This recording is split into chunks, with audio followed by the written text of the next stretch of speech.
എന്തിനായിരിക്കും ഒരു വ്യക്തി 330 gallons of sulphuric acid purchase ചെയ്യുന്നത്?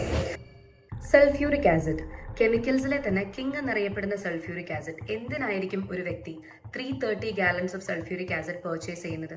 അല്ലെങ്കിൽ 1249 ലിറ്റേഴ്സ് ഓഫ് സൾഫ്യൂരിക് ആസിഡ് എന്തിനായിരിക്കും ഒരു വ്യക്തി കൈവശം വെക്കുന്നത്? യെസ്, ജെഫ്രി എപ്സ്റ്റീനെ പറ്റിയിട്ടാണ് നമ്മൾ പറഞ്ഞു വരുന്നത്. ജെഫ്രി എപ്സ്റ്റീൻ പലതവണയായിട്ട് sulphuric acid 330 total gallons of sulphuric acid purchase ചെയ്തിട്ടുണ്ട്. എന്തിനായിരിക്കും? Any guesses? Sulphuric acid one of the deadliest chemicals ആണ്.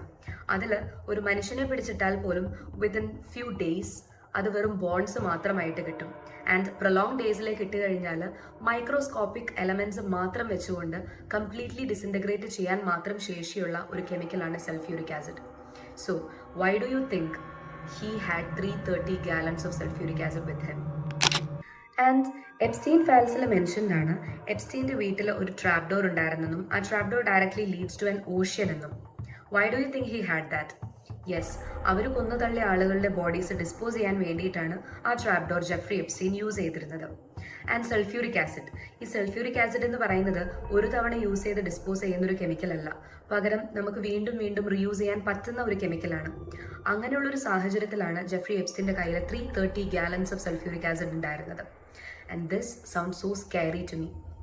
What do you think? ഇതിനെ പറ്റിയുള്ള നിങ്ങളുടെ അഭിപ്രായങ്ങൾ കമൻറ്റ് ചെയ്യാൻ മറക്കരുത്.